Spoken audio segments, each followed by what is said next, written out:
एक गांव में एक किसान रहता था। उसका गांव के बाहर एक छोटा सा खेत था।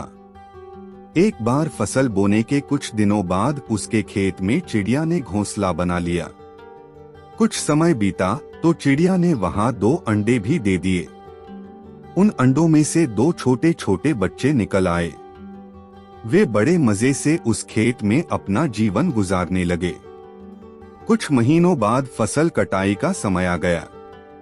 गांव के सभी किसान अपने खेतों की फसल की कटाई में लग गए। अब चिड़िया और उसके बच्चों का वह खेत छोड़कर नए स्थान पर जाने का समय आ गया था। एक दिन खेत में चिड़िया के बच्चों ने किसान को यह कहते सुना कि कल मैं फसल कटाई के लिए अपने पड़ोसी से पूछूंगा और उसे खेत में भेजूंगा। यह सुनकर चिड़िया के बच्चे परेशान हो गए। उस समय चिड़िया कहीं गई हुई थी। जब वह वापस लौटी तो बच्चों ने उसे किसान की बात बताते हुए कहा, माँ, आज हमारा यहाँ अंतिम दिन है। रात में हमें दूसरे स्थान के लिए यहाँ से निकलना होगा। चिड़िया ने उत्तर दिया, इतनी जल्दी नहीं बच्चों, मुझे नहीं लगता कि कल खेत में फसल की कटाई होगी। चिड़िया की कही बात सही साबित हुई। दूसरे दिन किसान का पड़ोसी खेत में नहीं आया और फसल की कटाई न हो सकी। शाम को किसान खेत में आया और खेत को जैसे का तैसा देख बुदबुदाने लगा कि ये पड़ोसी तो नहीं आया। ऐसा करता हूँ, कल अपने किसी रिश्तेदार को भेज देता हूँ। चिड़िया के बच्चों ने फिर से किसान की बात सुन ली और परेशान हो गए। जब चिड़िया को उन्होंने ये बात बताई तो वह बोली, तुम लोग चिंता मत करो, आज रात हमें जाने की जरूरत नहीं है। मुझे नहीं लगता कि किसान का रिश्तेदार आएगा। ठीक ऐसा ही हुआ और किसान का रिश्तेदार अगले दिन खेत नहीं पहुंचा। चिड़िया के बच्चे हैरान थे कि उनकी माँ की हर बात सही हो रही है। अगली शाम किसान जब खेत आया तो खेत की वही स्थिति देख बुदबुदाने लगा कि ये लोग तो कहने के बाद भी कटाई के लिए आते नहीं हैं। कल मैं खुद आकर फसल की कटाई शुरू करूंगा। चिड़िया के बच्चों ने किसान की ये बात भी सुन ली अपनी माँ को। जब उन्होंने ये बताया तो वह बोली, बच्चों, अब समय आ गया है ये खेत छोड़ने का। हम आज रात ही ये खेत छोड़कर दूसरी जगह चले जाएंगे। दोनों बच्चे हैरान थे कि इस बार ऐसा क्या है जो माँ खेत छोड़ने को तैयार है। उन्होंने पूछा तो चिड़िया बोली, बच्चों, पिछली 2 बार किसान कटाई के लिए दूसरों पर निर्भर था। दूसरों को कहकर उसने अपने काम से पल्ला झाड़ लिया था, लेकिन इस बार ऐसा नहीं है। इस बार उसने यह जिम्मेदारी अपने कंधों पर ले ली है, इसलिए वह अवश्य आएगा। उसी रात चिड़िया और उसके बच्चे उस खेत से उड़ गए और कहीं और चले गए। दूसरों की सहायता लेने में कोई बुराई नहीं है, किंतु यदि आप समय पर काम शुरू करना चाहते हैं और चाहते हैं कि वह समय पर पूरा हो जाए तो उस काम की जिम्मेदारी स्वयं लेनी होगी। दूसरे भी मदद उसी की करते हैं जो अपनी मदद खुद करते हैं। एक शहर में एक परिश्रमी, ईमानदार और सदाचारी लड़का रहता था। माता पिता, भाई बहन, मित्र, रिश्तेदार सब उसे बहुत प्यार करते थे। सबकी सहायता को तत्पर रहने के कारण पड़ोसी से लेकर सहकर्मी तक उसका सम्मान करते थे। सब कुछ अच्छा था, किंतु जीवन में वह जिस सफलता प्राप्ति का सपना देखा करता था वह उससे कोसों दूर था। वह दिन रात जी जान लगाकर मेहनत करता, किंतु असफलता ही उसके हाथ लगती। उसका पूरा जीवन ऐसे ही निकल गया और अंत में जीवन चक्र से निकलकर वह कालचक्र में समा गया। चूंकि उसने जीवन में सुकर्म किए थे, इसलिए उसे स्वर्ग की प्राप्ति हुई। देवदूत उसे लेकर स्वर्ग पहुँचे। स्वर्गलोक का अलौकिक सौंदर्य देख वह मंत्रमुग्ध हो गया और देवदूत से बोला, ये कौन सा स्थान है? ये स्वर्गलोक है। तुम्हारे अच्छे कर्म के कारण तुम्हें स्वर्ग में स्थान प्राप्त हुआ है।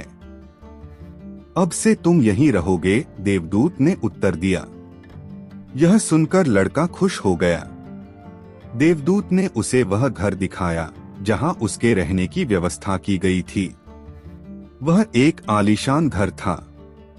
इतना आलीशान घर उसने अपने जीवन में कभी नहीं देखा था। देवदूत उसे घर के भीतर लेकर गया और एक एक कर सारे कक्ष दिखाने लगा। सभी कक्ष बहुत सुंदर थे। अंत में वह उसे एक ऐसे कक्ष के पास लेकर गया जिसके सामने स्वप्न कक्ष लिखा हुआ था। जब वे उस कक्ष के अंदर पहुंचे तो लड़का यह देखकर दंग रह गया कि वहां बहुत सारी वस्तुओं के छोटे छोटे प्रतिरूप रखे हुए थे। ये वही वस्तुएं थीं जिन्हें पाने के लिए उसने आजीवन मेहनत की थी, किंतु हासिल नहीं कर पाया था। आलीशान घर, कार, उच्चाधिकारी का पद और ऐसी ही बहुत सी चीजें जो उसके सपनों में ही रह गए थे। वह सोचने लगा कि इन चीजों को पाने के सपने मैंने धरती लोक में देखे थे, किंतु वहां तो ये मुझे मिले नहीं। अब यहाँ इनके छोटे प्रतिरूप इस तरह क्यों रखे हुए हैं? वह अपनी जिज्ञासा पर नियंत्रण नहीं रख पाया और पूछ बैठा, ये सब यहाँ इस तरह, इसके पीछे क्या कारण है?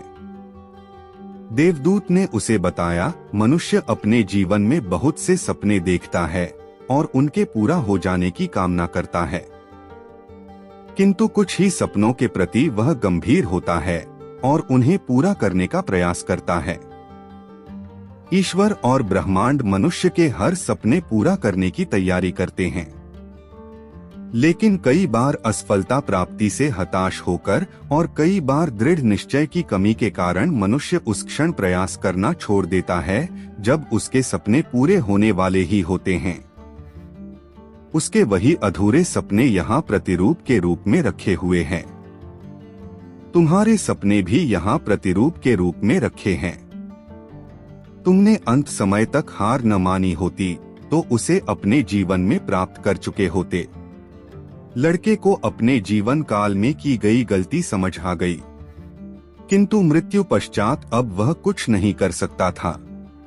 किसी भी सपने को पूर्ण करने की दिशा में काम करने के पूर्व यह दृढ़ निश्चय कर ले कि चाहे कितनी भी मुश्किलें क्यों न आए, चाहे कितनी बार भी असफलता का सामना क्यों न करना पड़े, अपने सपनों को पूरा करने की दिशा में तब तक प्रयास करते रहेंगे जब तक वे पूरे नहीं हो जाते। अन्यथा समय निकल जाने के बाद यह मलाल रह जाएगा कि काश मैंने थोड़ा प्रयास और किया होता।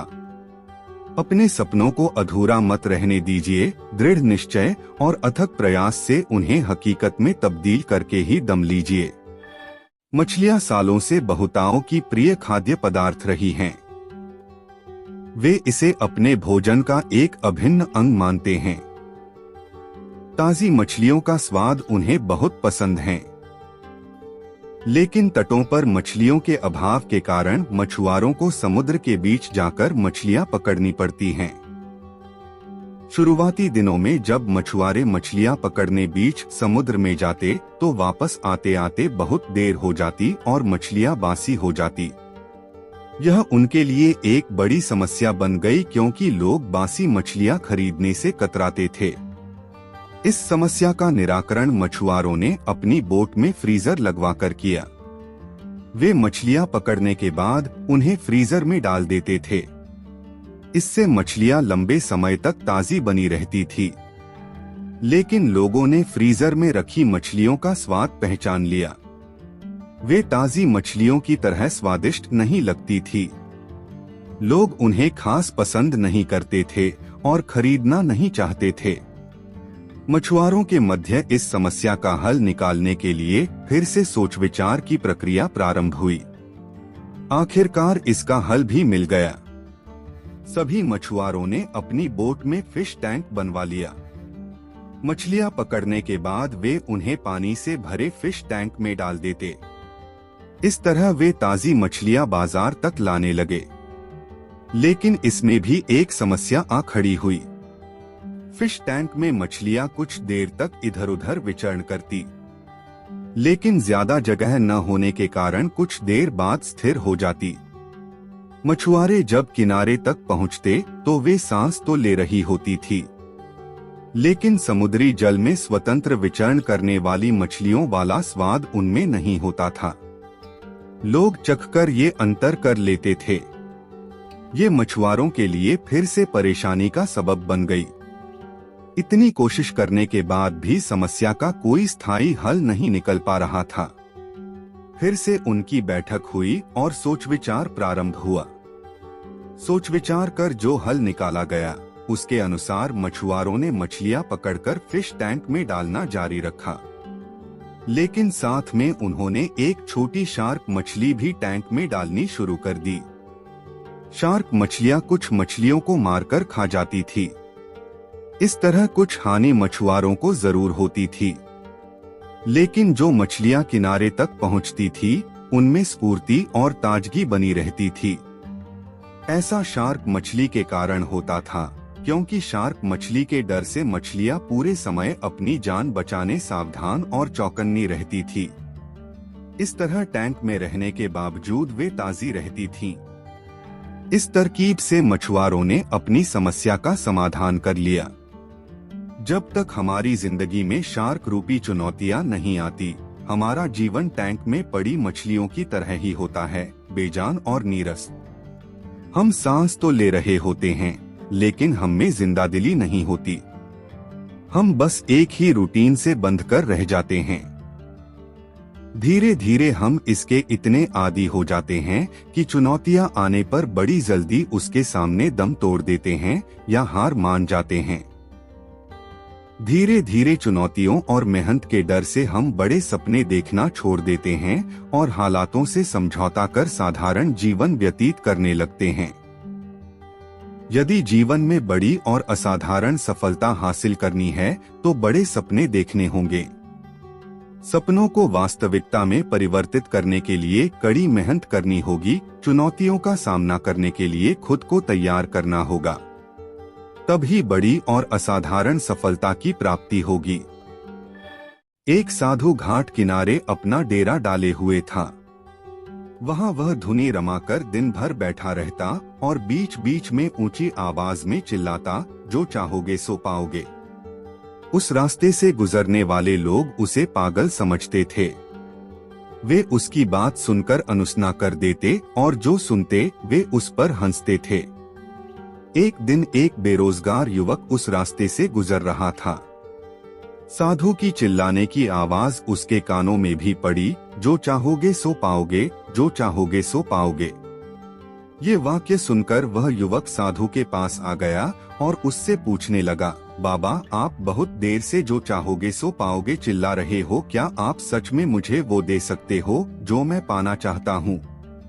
साधु बोला, हाँ बेटा, लेकिन पहले तुम मुझे ये बताओ कि तुम पाना क्या चाहते हो? बाबा, मैं चाहता हूँ कि एक दिन मैं हीरों का बहुत बड़ा व्यापारी बनूं। क्या आप मेरी ये इच्छा पूरी कर सकते हैं? युवक बोला।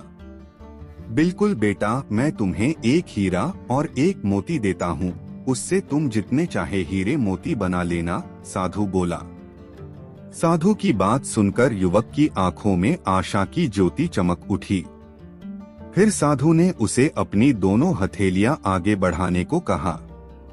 युवक ने अपनी हथेलियां साधु के सामने कर दी। साधु ने पहले उसकी एक हथेली पर अपना हाथ रखा और बोला, बेटा, ये इस दुनिया का सबसे अनमोल हीरा है। इसे समय कहते हैं। इसे जोर से अपनी मुट्ठी में जकड़ लो, इसके द्वारा तुम जितने चाहे उतने हीरे बना सकते हो। इसे कभी अपने हाथ से निकलने मत देना। फिर साधु ने अपना दूसरा हाथ युवक की दूसरी हथेली पर रखकर कहा, बेटा, ये दुनिया का सबसे कीमती मोती है। इसे धैर्य कहते हैं। जब किसी कार्य में समय लगाने के बाद भी वांछित परिणाम प्राप्त ना हो तो इस धैर्य नामक मोती को धारण कर लेना। यदि यह मोती तुम्हारे पास है तो तुम दुनिया में जो चाहो वो हासिल कर सकते हो। युवक ने ध्यान से साधु की बात सुनी और उन्हें धन्यवाद कर वहां से चल पड़ा। उसे सफलता प्राप्ति के 2 गुरु मंत्र मिल गए थे। उसने निश्चय किया कि वह कभी अपना समय व्यर्थ नहीं गंवाएगा और सदा धैर्य से काम लेगा। कुछ समय बाद उसने हीरे के एक बड़े व्यापारी के यहाँ काम करना प्रारंभ किया। कुछ वर्षों तक वह दिल लगाकर व्यवसाय का हर गुर सीखता रहा और एक दिन अपनी मेहनत और लगन से अपना सपना साकार करते हुए हीरे का बहुत बड़ा व्यापारी बना। लक्ष्य प्राप्ति के लिए सदा समय और धैर्य नाम के हीरे मोती अपने साथ रखें। अपना समय कभी व्यर्थ ना जाने दें और कठिन समय में धैर्य का दामन ना छोड़ें। सफलता अवश्य प्राप्त होगी। किसी महाद्वीप में हीरों की कई खानों की खोज हो चुकी थी, जहां से बहुतायत में हीरे प्राप्त हुए थे। वहां के एक गांव में रहने वाला किसान अक्सर उन लोगों की कहानियां सुना करता था, जिन्होंने हीरों की खान खोजकर अच्छे पैसे कमाए और अमीर बन गए। वह भी हीरे की खान खोजकर अमीर बनना चाहता था। एक दिन अमीर बनने के सपने को साकार करने के लिए उसने अपना खेत बेच दिया और हीरों की खान की खोज में निकल पड़ा। महाद्वीप के लगभग सभी स्थान छान मारने के बाद भी उसे हीरों का कुछ पता नहीं चला। समय गुजरने के साथ उसका मनोबल गिरने लगा। उसे अपना अमीर बनने का सपना टूटता दिखाई देने लगा। वह इतना हताश हो गया कि उसके जीने की तमन्ना ही समाप्त हो गई और एक दिन उसने नदी में कूदकर अपनी जान दे दी। इस दौरान दूसरा किसान, जिसने पहले किसान से उसका खेत खरीदा था, एक दिन उसी खेत के मध्य बहती छोटी नदी पर गया। सहसा उसे नदी के पानी में से एक प्रकाश फूटता दिखाई पड़ा। उसने ध्यान से देखा तो पाया कि नदी के किनारे एक पत्थर पर सूर्य की किरणें पड़ने से वह चमक रहा था।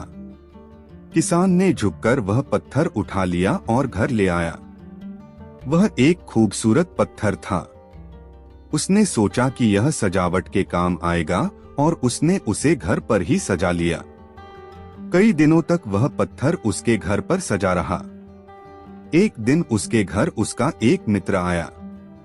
उसने जब वह पत्थर देखा तो हैरान रह गया।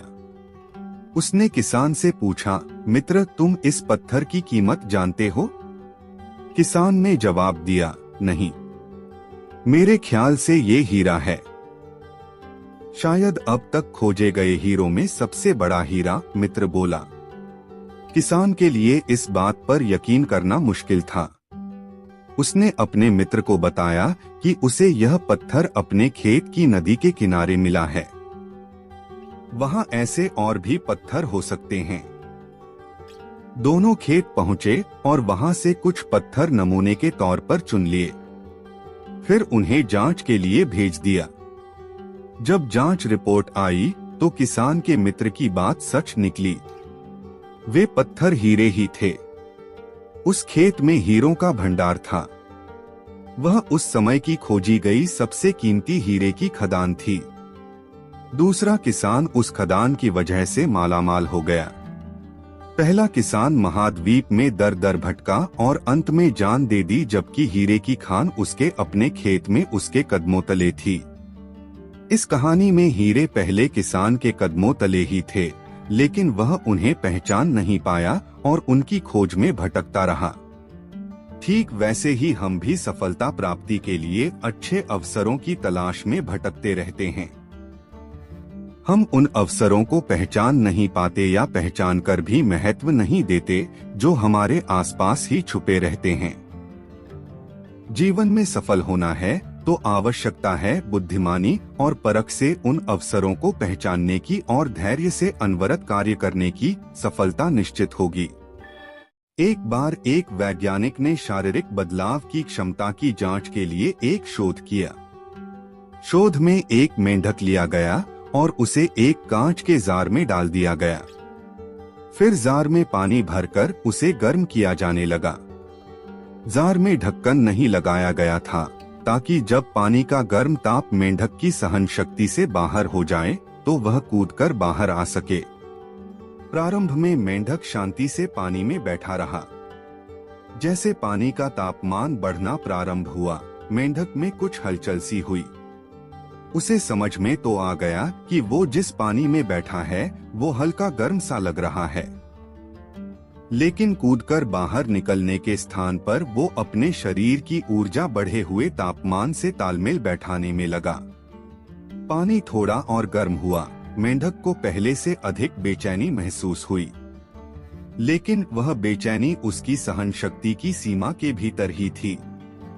इसलिए वह पानी से बाहर नहीं कूदा, बल्कि अपने शरीर की ऊर्जा उस गर्म पानी से तालमेल बैठाने में लगाने लगा।